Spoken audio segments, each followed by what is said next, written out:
नमस्कार भाइयों। आज मैं सिर्फ उत्तर प्रदेश की शिक्षा व्यवस्था की बात करता हूँ, जिसमें पुस्तकों के प्राइस को लेकर और दूसरे उनके सिलेबस को लेकर। पहली, पीजी क्लास के इंग्लिश मीडियम बच्चे की क्लास की बुक जिसमें सिर्फ 8 से 10 पेज हैं, उसकी कीमत 300 से 350 रुपये। क्या ये होना सही है? नंबर 2, उत्तर प्रदेश की माध्यमिक शिक्षा, इंटरमीडिएट की शिक्षा में कोई अपडेशन बिल्कुल भी नहीं है।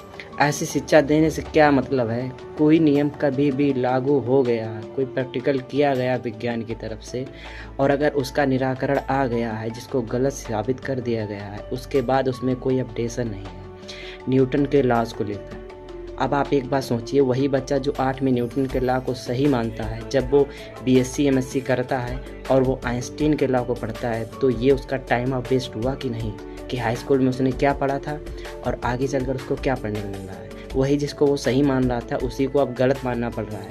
इससे उसके दिमाग में 2 क्रिएशंस आएंगे कि वो बात सही थी या ये बात सही थी। मेरा उत्तर प्रदेश के मुख्यमंत्री जी से ये अनुरोध है कि शिक्षा की प्रणाली सही रखें। प्रैक्टिकल तो आज तक कराए ही नहीं गए, कराए गए होंगे वो भी 1-2% स्कूल्स में।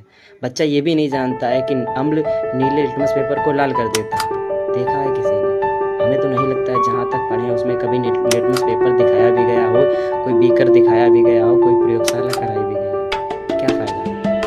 बच्चा जब तक देखेगा नहीं, खुद से जानेगा नहीं, तो क्या है? वो तो किताबें रखती है। जब उसको कुछ भी पढ़ा दो, जब सामने उसने देखा ही नहीं तो उसमें क्या करेगा? इसीलिए शिक्षा कितनी भी MA BA कुछ भी करा, लेकिन वो एलिजिबल